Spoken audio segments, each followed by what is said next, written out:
Fabienne, David, bonjour. Bonjour. Bienvenue à la bibliothèque de Tours, merci pour votre passage.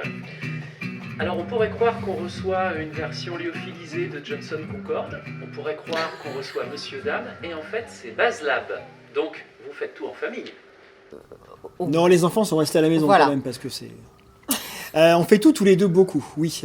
Pourquoi ? Pas parce que d'abord on a le même vocabulaire artistique et on a les mêmes bagages culturels en fait. Coup de chance, on a un peu les mêmes envies au même moment. Le projet BazLab en est la preuve. Hein. Envie de se renouveler d'abord des autres formations, d'aller chercher dans des influences qu'on a en commun, les années 80. On pense à Tears for Fears, Oui. Talk. Et puis des choses qu'on a découvert en même temps, Billie Eilish, les Chavandal, ce genre de choses. Et puis, comme on a des enfants, la plaisanterie mise à part, eh bien, ils nous font écouter des choses un peu électro, un peu plus une autre façon de faire du rock, et donc ça nous a titillés. Et puis, ça a le mérite d'être extrêmement simple pour travailler. Oui, ça dépend des formations. Parce que c'est vrai que Monsieur Dame, c'est plus simple. Ça, pour emmener tout le bazar, c'est plus compliqué. On a beau être deux, mais bon, voilà.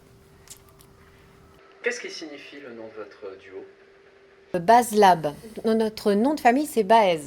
Donc tout le monde prononce Baez, mais ce n'est pas américain, c'est espagnol, c'est Baez. Voilà. Donc on a commencé à découper, à dire Baz, et puis Lab, parce que c'est un laboratoire, et on a décidé de s'essayer à des choses qui nous étaient pas familières, comme par exemple le synthé, écrire en anglais. David utilise la basse à la manière d'un guitariste, je dirais. C'était l'occasion pour nous d'essayer de traficoter un petit peu, de faire des essais avec la boîte à rythme. Donc un petit laboratoire. Et la notion de laboratoire, c'était un espace de liberté. Voilà, donc BazLab, c'est nous dans un labo. C'est marrant parce que ce que tu dis, ça rappellerait presque un peu l'écriture de Georges Perec, c'est-à-dire se doter d'outils et parfois de carcans pour stimuler la créativité. Est-ce que justement travailler avec ces machines, pour vous, ça a été d'abord quelque chose qu'il fallait vraiment apprivoiser, ou tout de suite vous vous êtes senti libéré dans la création, la réalisation de votre musique ? C'est un carcan volontaire. Au fur et à mesure, on écrivait les chansons, on les enregistrait, on en faisait un objet de disque. En se disant, on va utiliser tel ou tel instrument, à savoir 2 instruments, un synthé analogique, une basse qui passe en double ampli. Et il faut que ce qu'on va mettre sur le disque, on soit capable de le faire à 2 en live. Donc la batterie, ce sont des boîtes à rythme préenregistrées. Donc oui, c'était un carcan. Malgré tout, c'était des instruments qu'on ne maîtrisait pas du tout, au début, ou très peu. Le synthé, c'était complètement nouveau. En plus, c'est un synthé analogique, ça se programme, c'est une horreur. L'utilisation de la basse comme ça, donc vocabulaire tout neuf, mais contrainte stimulante, en fait. Parce que mine de rien, créativement parlant, donc les 2 autres formations, il y a 2 albums chez Monsieur Dame, 4 albums chez Concorde, on a exploré plein de choses.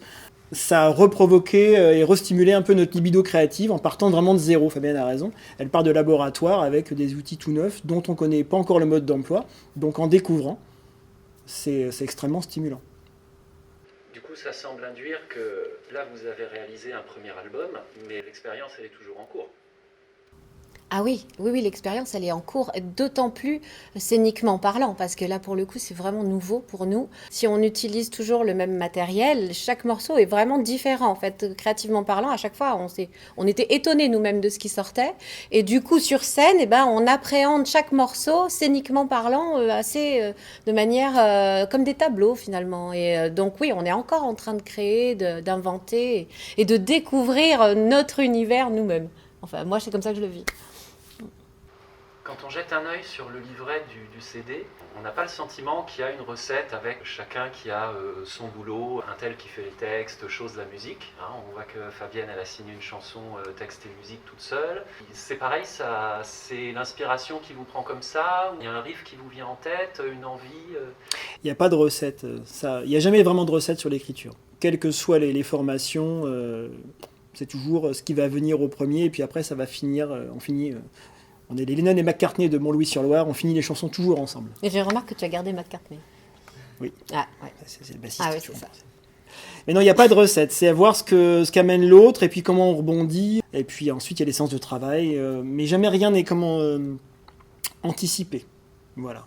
Après, j'ai plutôt tendance à être du côté des instrumentations parce que c'est moi qui tiens la basse qui est l'instrument socle un peu des chansons. Mais Fabienne arrive régulièrement avec des mélodies, donc le morceau, voire des chansons complètement structurées, où il n'y a plus qu'à placer la basse, placer les harmonies, chercher les synthés. Ouais, mais enfin, proportionnellement, c'est quand même David qui arrive avec des idées, des riffs, et à partir de là, la structure se met en place, et puis on va dire la grille d'accords, et ensuite on va placer la mélodie, on va être à deux, et puis comme on est tous les deux contre chant machin, ça va s'orchestrer. Ça se fait naturellement et sans calcul préalable. Il semble que le ciel ait tendance à s'éclaircir un petit peu pour les professions artistiques et les musiciens notamment. Quels sont vos projets à court, moyen terme ? Normalement, il y a de la scène de prévue à partir de juillet, peut-être en juin, des fêtes de la musique, mais tout ça reste très incertain. En revanche, en juillet, on devrait être au festival Villanzic le 17 juillet. Et on joue également à la Gloriette en plein air le 8 août. Voilà, ce sont les 2 dates sûres. On a plein de projets, en tout cas on a plein d'envies. C'est un projet qui a pour vocation de tourner le plus possible. Là, le cadre fait que on a choisi des chansons relativement mesurées et les tempos et le volume sonore, mais c'est une musique aussi qui recèle beaucoup d'énergie, beaucoup de bruit, beaucoup de sauvagerie par moment. On voulait faire du bruit à deux. Donc c'était une des raisons pour lesquelles on a monté ce projet. C'est fait pour être vécu aussi en live, beaucoup. On sort de résidence la semaine dernière sur l'Igérien, on n'a qu'une envie, c'est de le jouer, encore et encore, mais en présence de public. Alors ça, pourquoi pas, truc de fou, mais en tout cas de le jouer en live, c'est sûr. Eh ben, en ce cas, à bientôt en live, avec un vrai public, et merci encore d'être passé. Ben, merci beaucoup de nous avoir accueillis.